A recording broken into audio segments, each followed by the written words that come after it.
Era uma linda manhã de Natal na Inglaterra, no dia 25 de dezembro de 2010. Havia neve por toda parte e aquela paisagem branca lembrava bastante as paisagens dos filmes clichês de comédia romântica. Naquela manhã, um casal decidiu passear com seu cachorro na vila de Fayland, no distrito de North Somerset. Então, durante seu passeio, eles viram o que parecia ser uma calça jeans enterrada na neve. O casal teve um mau pressentimento e decidiram então chamar a polícia. E quando as autoridades chegaram ao local, rapidamente identificaram que quem estava vestida naquele jeans era Joanna Yates, que havia desaparecido no dia 17 de dezembro daquele mesmo ano. Seu corpo estava congelado na neve, mas ela não havia perdido a vida por causas naturais, e sim havia falecido após ter sido sufocada por alguém desconhecido. O detetive do caso acreditava que o corpo dela ficou naquele mesmo lugar sendo coberto lentamente pela neve até que finalmente foi descoberto pelo casal. Mas quem fez isso e por quê? É isso que vamos descobrir no vídeo de hoje. Então, se você se interessa por esse tipo de conteúdo, eu peço que deixe um like e se inscreva aí no canal. E se quiser, me siga no meu Instagram, que é esse aqui que aparece na tela. Então, dados os recados, vamos pro caso.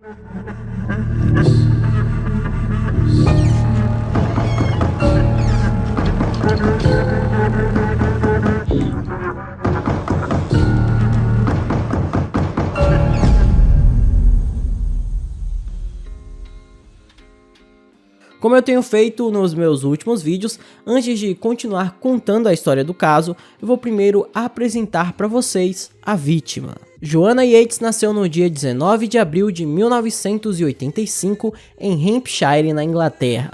Na época do caso, ela tinha 25 anos de idade e era filha de Teresa e David Yates. Seus pais sempre tentaram dar a ela tudo do bom e do melhor.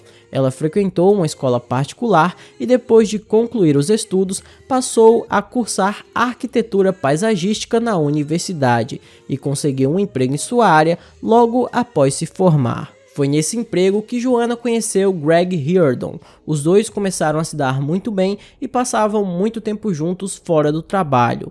Então, como já era de se esperar, eventualmente Greg e Joanna começaram a namorar. Joanna e Greg decidiram se mudar juntos para Bristol no ano de 2009. Eles se mudaram para um apartamento, já que a empresa para a qual eles trabalhavam havia se mudado para a localidade. Os dois estavam muito empolgados com esse novo passo em seu relacionamento e tudo estava indo muito bem para Joanna e Greg. Logo quando os dois chegaram nessa nova localidade, pelo que tudo indica, a Joanna recebeu uma oferta de emprego em sua área que era muito melhor. Então ela saiu do escritório que trabalhava e foi trabalhar em outro escritório de arquitetura. Já no dia 17 de dezembro de 2010, Greg viajou para Sheffield para visitar sua família. A Joanna acabou se sentindo muito sozinha, pois havia ficado em Bristol para trabalhar. Então, naquele dia, após o trabalho, ela decidiu sair com suas colegas para se distrair um pouco. Ela saiu para beber em um pub com suas amigas e ficou por lá durante algumas horas. E antes de voltar para casa, ela comprou 2 garrafas de cidra em uma loja na esquina e recebeu uma pizza a caminho de casa. Ela chegou até seu apartamento, estacionou o carro e entrou. E aquela foi a última vez em que Joanna foi vista com vida, no momento em que ela entrou em seu apartamento. Greg tentou entrar em contato com Joanna por mensagem de texto quando chegou na casa de seus pais, mas a Joanna não respondeu. Então o Greg presumiu que talvez Joanna estivesse ocupada ou o telefone dela poderia estar sem bateria. Porém, quando Greg acordou na manhã seguinte, ele verificou seu telefone para saber se Joanna finalmente havia lhe respondido, mas ela não havia respondido sua mensagem. E foi aí que ele começou a ficar muito preocupado. Greg tentou entrar em contato com Joanna durante todo aquele fim de semana, mas ela não respondia suas mensagens, suas ligações e seus correios de voz. Greg eventualmente retornou para Bristol após passar aquele fim de semana com sua família, e quando chegou em seu apartamento, ele percebeu que a porta estava destrancada. Então ele obviamente entrou em sua residência, mas percebeu que Joanna não estava lá. Ao perceber que sua amada não estava em lugar nenhum, ele entrou em pânico e Greg imediatamente pegou seu telefone e tentou ligar para ela. E nessa hora, ele ouviu o telefone de Joanna tocando dentro do apartamento. E ao seguir o som, ele encontrou o telefone no bolso do casaco dela. Além disso, suas chaves e bolsa também estavam no casaco. Greg ligou para os pais de sua namorada e perguntou se eles tinham ouvido falar dela, mas eles disseram que não. E após saber disso, Greg imediatamente chamou a polícia e relatou o desaparecimento de Joanna.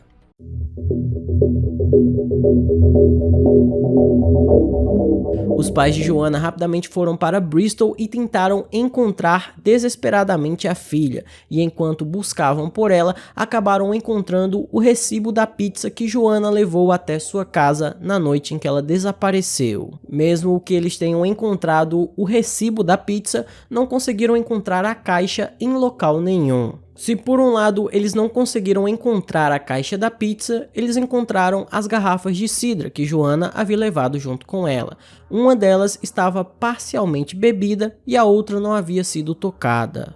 A polícia chegou à residência de Greg e Joanna e os investigadores acreditavam que Joanna havia chegado em casa em segurança, já que todos os seus pertences estavam dentro da residência, além de não haver nenhum sinal de luta ou entrada forçada ao redor da casa.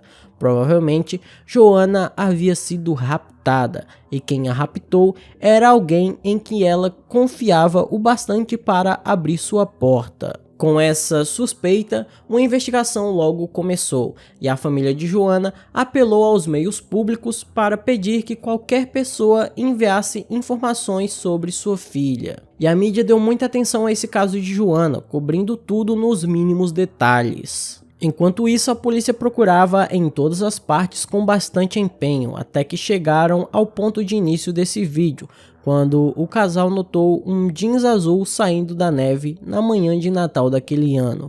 O casal sabia que uma mulher havia desaparecido na área, então imediatamente ligaram para a polícia.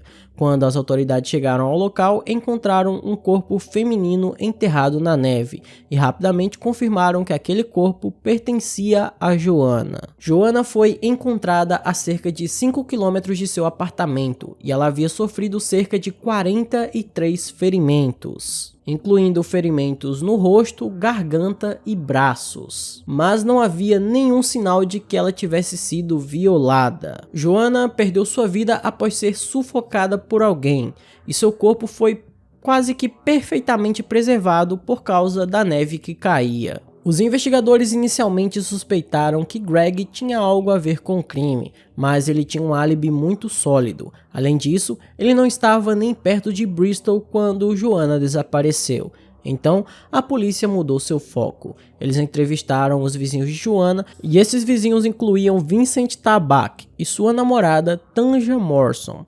Durante as entrevistas, Vincent agiu de maneira bastante suspeita e parecia muito quieto.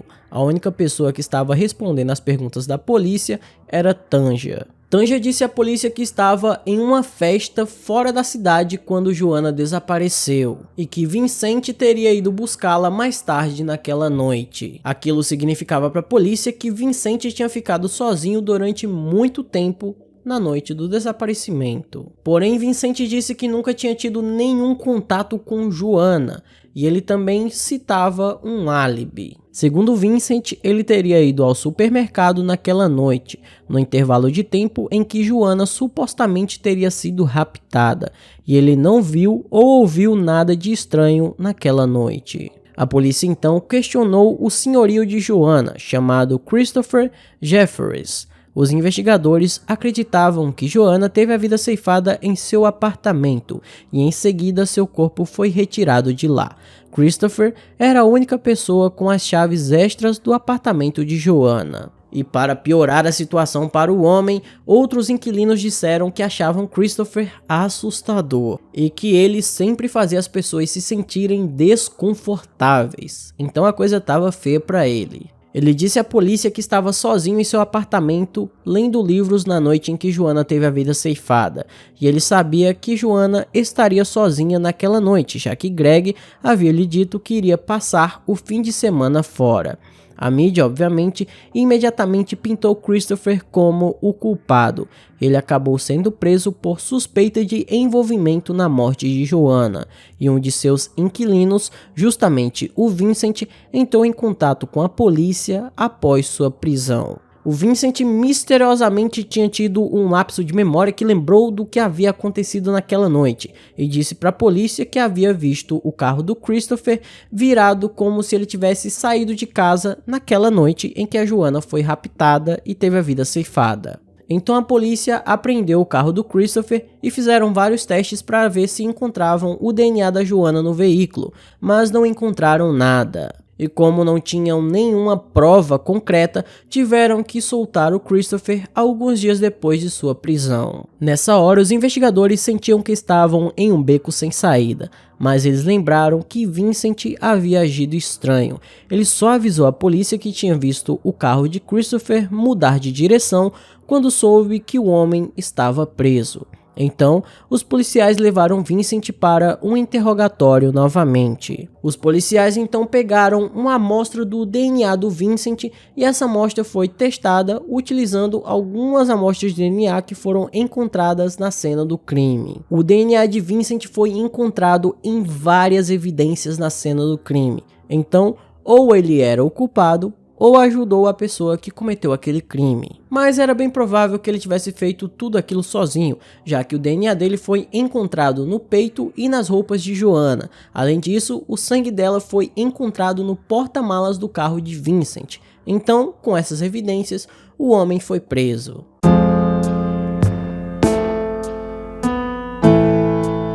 A polícia elaborou uma linha do tempo dos eventos que eles acreditavam que aconteceram com Joanna. A Joanna teria voltado para casa em segurança e entrado em seu apartamento. Após isso, teria colocado a comida no chão. Então, Vincent teria entrado antes que Joanna tivesse a oportunidade de trancar a porta. Ele prendeu Joanna pelo pulso e a sufocou lentamente. Depois disso, Vincent carregou o corpo dela para seu carro. Ele a colocou no porta-malas e foi até um supermercado com Joanna ainda em seu veículo. Estacionou o carro e se certificou de que havia sido pego pelo circuito interno de monitoramento ao entrar e sair do estabelecimento, já que esse seria o álibi que ele usaria mais tarde. Vincent também teria comprado alguns itens para se certificar de que tinha um recibo. Ele teria se afastado do estacionamento e jogado o corpo de Joanna fora do carro. Depois disso, ele foi buscar sua namorada Tanja na festa dela e agiu como se tudo estivesse normal. O Vincent foi acusado pelo crime contra a Joanna, mas ele alegou que o seu DNA havia sido forjado pela polícia e aquilo era tudo uma armação para ele. Entretanto, o Vincent acabou confessando a um capelão da prisão 3 semanas após ter sido preso que realmente tirou a vida de Joanna. E depois disso, ele se declarou culpado de homicídio culposo. Por sua vez, o júri rejeitou essa tentativa de Vincent de ser julgado por homicídio culposo, e ao invés disso, ele foi considerado culpado de homicídio doloso e foi condenado à prisão perpétua com um mínimo de 20 anos antes de poder pedir a liberdade condicional. O motivo de Vincent ter tirado a vida de Joanna permanece um mistério até hoje. A família de Joanna ficou devastada com sua perda, mas também ficaram aliviados por terem encontrado o corpo dela para poderem se despedir. Então esse foi o vídeo de hoje, espero imensamente que vocês tenham gostado da forma como eu narro os casos e nunca do que essas pessoas fazem. Se você gostou, eu peço que deixe um like, se inscreva aí no canal, mande para todos os seus amigos, me siga nas minhas redes sociais. Por hoje é só, até a próxima e tchau!